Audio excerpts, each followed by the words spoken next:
Good morning. Morning మ్యాగజైన్కి స్వాగతం. ప్రముఖ దినపత్రికలు వస్తున్న వార్తల వెనకాల జరుగుతున్నటువంటి పరిణామాలు చూద్దాం. ఈనాడు చూస్తే ఒకటి కాదు రెండు ప్రమాదాలు అన్నటువంటి వార్తని ప్రధానంగా హైలైట్ చేసింది. విశాఖ స్టీల్ ప్లాంట్లో మొదట SMS 2లో ఒలికిన 60 టన్నుల ఉక్కు ద్రవం, కొద్దిసేపటికే SMS 1లో పేలిన లాడిల్. ఉక్కు కర్మాగారంలో సోమవారం ఒక ప్రమాదం కాదు, ఒకేలాంటి రెండు ప్రమాదాలు చోటు చేసుకున్నట్టు తేలింది. స్టీల్ మెల్ట్ షాప్ SMS 1లో పెను ప్రమాదం జరగడానికి ముందే SMS 2లో దుర్ఘటన జరిగినట్టు వెలుగులోకి వచ్చింది. సోమవారం సాయంత్రం 3:57 లాడిల్లో పేలుడు సంభవించి సుమారు 60 టన్నుల ఉక్కు ద్రవం ఒలికిపోయింది.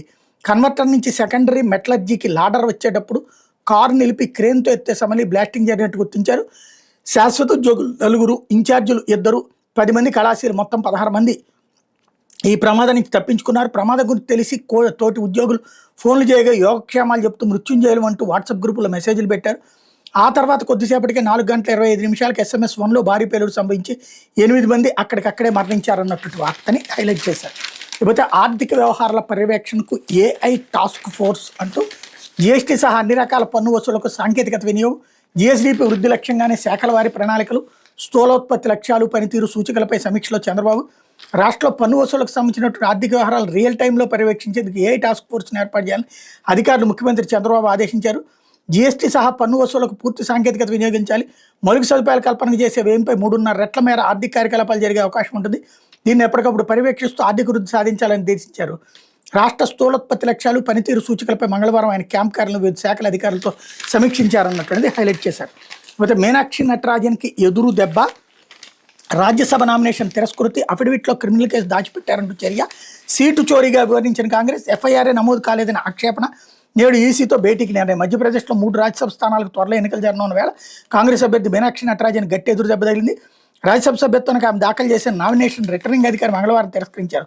తనపై నమోదైన ఒక కేసుకు సంబంధించిన సమాచారం దాచిపెట్టిన నేపథ్యంలో ఆమె నామినేషన్ తిరస్కరణ గురిందని మధ్యప్రదేశ్ శాసనసభ అధికారి ఒకరు వెల్లడించారన్నటువంటిది హైలైట్ చేశారు. లేకపోతే బీజీ రామ్జీ రాష్ట్ర వాటా 5,138 కోట్లు, కేంద్రం వాటా 7,707 కోట్లు, అత్యధిక నిధులు సాధించినటువంటి రాష్ట్రాలు 3వ స్థానంలో ఆంధ్రప్రదేశ్ అన్నటువంటిది హైలైట్ చేశారు. ఇక్కడ మనం ఎంత తెలివిగా వార్తలు రాస్తామనడానికి సాక్ష్యము 5,000 పెద్దదా 7,000 పెద్దదా? నాకు తెలిసి మనం 7,000 రూపాయలు ఎక్కువ అనుకుంటాం, కానీ 5,508 కోట్లేమో పెద్దల అంకె చూపించారు. కేంద్ర ప్రభుత్వం ఇచ్చే 7,700 ఏమో చిన్నదిగా చూపించారు. ఇది వీళ్ళ నీచ జర్నలిజానికి పరాకాష్ట. అయితే పెట్టుబడి రాయితీ ఇంకెప్పుడు? గతేడాది అక్టోబర్లో దెబ్బతీసిన మోందా 4.19 లక్షల ఎకరాల వ్యవసాయ ఉద్యానవన పంటకు నష్టం, 411 కోట్ల సాయం కోసం రైతులు ఎదురుచూపు. మోందా తుఫాన్ గతేడాది అక్టోబర్లో 25 జిల్లాల పరిధిలో 4.19 లక్షల ఎకరాల నీట ముంచింది. రైతులు భారీగా నష్టపోయారు. ప్రభుత్వం పంట నష్ట వివరాలు తయారు చేసింది. అయితే ఇప్పటివరకు పెట్టుబడి రాయితీ విడుదల చేయలేదు. సుమారు 7.5 నెలలుగా రైతులు ఎదురు చూస్తున్నారు. వ్యవసాయ పంటల నష్టానికి సంబంధించి 390 కోట్లు, ఉద్యాన పంటలకు 20.92 కోట్లు, మల్బరీ తోటల నష్టానికి 4.43 లక్షల పెట్టుబడి రాయితీ ఇవ్వాల్సి ఉంటుందని ప్రభుత్వం లెక్క తేల్చింది. ఎప్పుడు ఇస్తారన్న విషయంపై ఇప్పటికీ స్పష్టత లేదని రైతులు చెప్తున్నారు అన్నటువంటి వార్తని హైలైట్ చేశారు. ఇకపోతే దొంగలు ఖాతా నెంబర్ ఇస్తే డబ్బులు వేస్తాం అంటూ పంజాబ్లోని ఫరీద్కోట్ జిల్లా పకీ కలాన్ గ్రామ రైతులు చేసిన వినూత్న వీడియో వైరల్గా మారింది.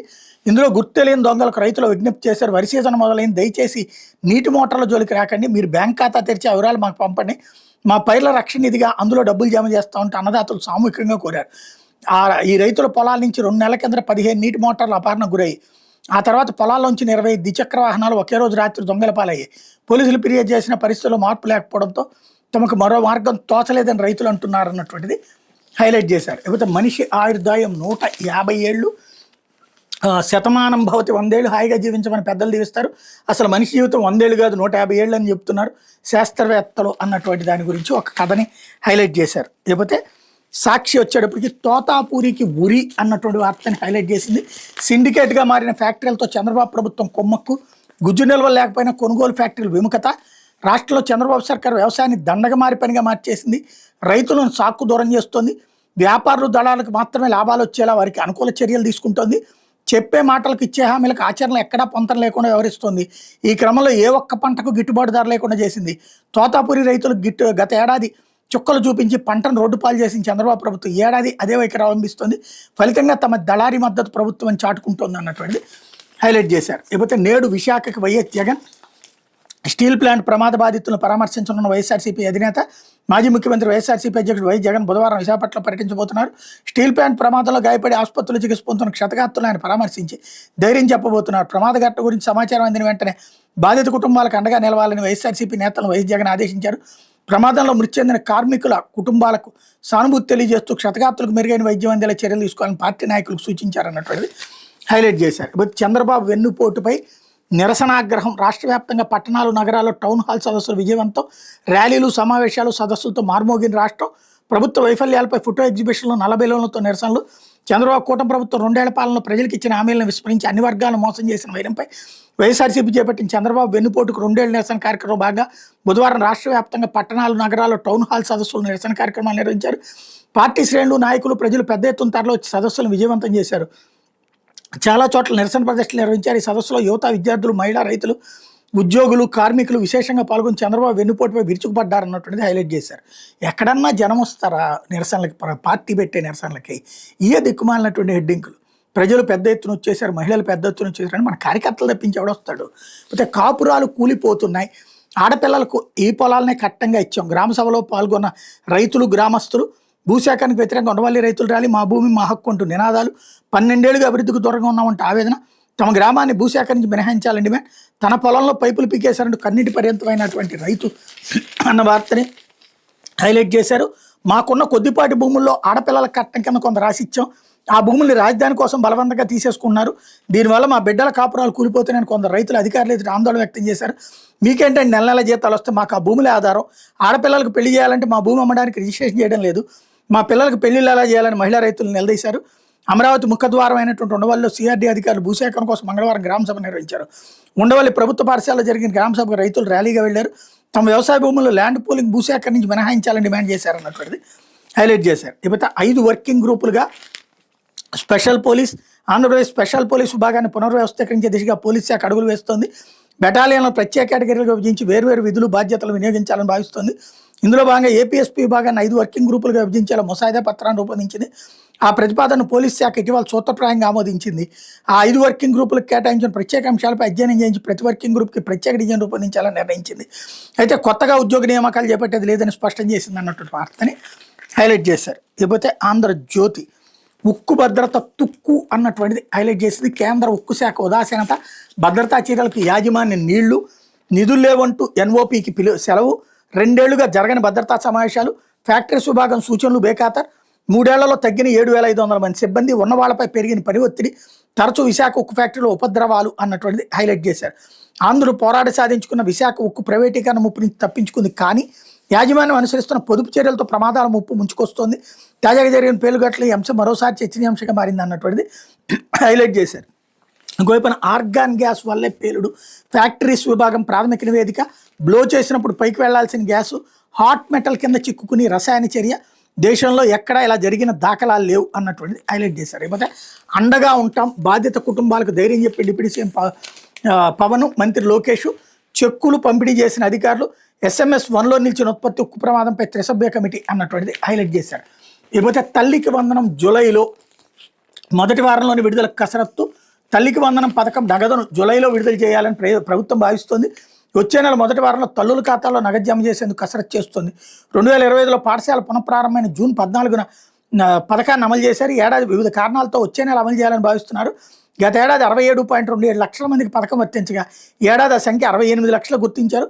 1వ తరగతి నుంచి ఇంటర్మీడియట్ విద్యార్థుల వరకు ఈ పథకాన్ని అమలు చేస్తున్నారు. ఎంతమంది పిల్లలు ఉన్న కుటుంబంలో ఒక్కరికి మాత్రం వైసీపీ ప్రభుత్వం అమ్మఒడి అమలు చేసింది. 2-3 బడికి వెళ్లే పిల్లలు ఉన్న 13,000 మాత్రమే ఇచ్చింది.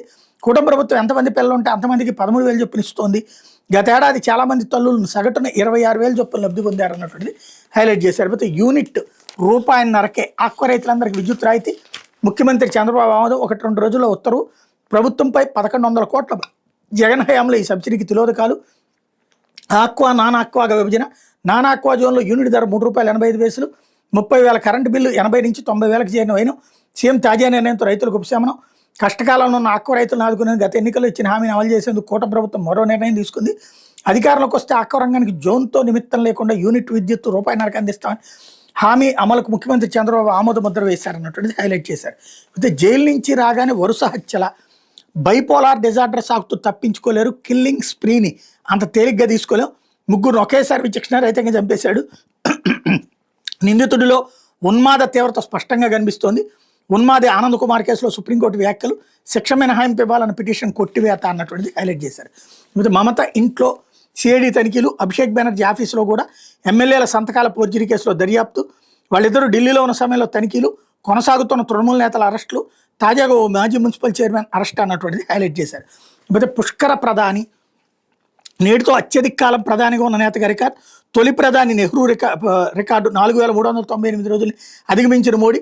నేడు ఢిల్లీలో ఎన్డీఏ భేటీ, హాజరవనున్న సీఎంలు, డిప్యూటీ సీఎంలు. అభివృద్ధితో భారత్ను అగ్రరాజ్యంగా నిలపడమే లక్ష్యం మోడీ, 12 ఏళ్ల విజయాలు, సంక్షేమ పథకాల ప్రజలకు నివేదన అన్నటువంటిది హైలైట్ చేశారు. లేకపోతే ఎన్డీఏ ఇక శక్తివంతం, టీఎంసీ రెబల్ ఎంపీల మద్దతుతో లోక్సభలో 313కు చేరనున్న బలం, కీలక బిల్లులు రై అన్నటువంటిది హైలైట్ చేశారు. లేకపోతే బాండ్లలో బాధేశారు, తిరుపతి కార్పొరేషన్ పరిధిలో 414 కోట్ల భారీ దోపిడీ, టీడీఆర్ బాండ్ల జారీలో మాస్టర్ ప్లాన్ రోడ్ల పేరిట నాడు భారీ దందా, ఇళ్ల స్థలాలను వాణిజ్య భూమిగా చూపారు, వైసీపీ హయాంలో ప్రభుత్వ భూమికి టీడీఆర్, స్థలం ఇవ్వని యజమానులకు బెదిరింపులు, నాటి అక్రమాలు లిగ్గు తేల్చిన విజిలెన్స్, 4 మున్సిపల్ కమిషనర్లు, 6 సబ్ రిజిస్ట్రార్లు, 20 మంది పట్టణ ప్రణాళిక సిబ్బందిపై చర్యలకు సిఫార్సు, రహదారుల అభివృద్ధి పేరుతో టీడీఆర్ బాండ్లో కోట్లు కొల్లగొట్టేందుకు వైసీపీ హయాంలో మాస్టర్ ప్లాన్ వేశారు, పొలాలు స్థలాలు ఇవ్వని వాళ్ళని బెదిరించి భయపెట్టారు, తమ భవిష్యత్తు అవసరాలను దృష్టిలో ఉంచుకుని అభివృద్ధి చేస్తున్నామని గొప్పలు చెప్పారు. అయితే ఇదంతా తమ జేబులు నింపుకోవడానికేనందన్న నిజం బట్టబయలింది. కూటమి ప్రభుత్వం ఏర్పడిన తర్వాత రాష్ట్ర వ్యాప్తంగా అనేక మున్సిపాలిటీలు, కార్పొరేషన్ పరిధిలో వైసీపీ హయాంలో జారీ చేసిన టీడీఆర్ బాండ్లపై విజిలెన్స్ విచారణ చేపట్టారన్నటువంటిది హైలైట్ చేశారు. అయితే టైటిల్ వివాదాలు తేల్చేది సివిల్ కోర్టులే, వాటిని స్థానిక సంస్థలు విచారణ జరపలేవు, న్యాయస్థానాల అధికారాలు, కోర్టులు అధికారాల్లోకి చొరబడద్దు, భవన నిర్మాణం కోసం దరఖాస్తు వచ్చినప్పుడు భూమి దరఖాస్తుదారు స్వాధీనంలోనే ఉందా, టైటిల్ వారి పేరు మీదే ఉందా అనేది చూడాలి, లీగల్ పేరు నిరాకరించద్దు, హైకోర్టు ఆదేశాలు హైలైట్ అయినాయి. ఇకపోతే ఇటు ఎండ అటు వాన అంటూ మాకవరపాలెంలో 42.8 డిగ్రీల ఉష్ణోగ్రత, తుని అన్నవరంలో ఈదురుగాలు బేబత్సం, నేల కొరిగిన చెట్లు, విద్యుత్ స్తంభాలు. నేటి రాష్ట్రంలో అక్కడక్కడ మోస్తరు వర్షాలు, రాష్ట్రంలో వైపు ఎండలు, మరోవైపు వర్షాలతో భిన్న వాతావరణం కొనసాగుతుంది. మంగళవారం ఎండ తీవ్రత ఒక్కబోత కొనసాగాయి. ముఖ్యంగా ఉత్తర కోస్తాలు, కొన్ని ప్రాంతాలు, దక్షిణ కోస్తాలు, నెల్లూరు, ప్రకాశం జిల్లాలో ఎండ ఎక్కువగా ఉంది.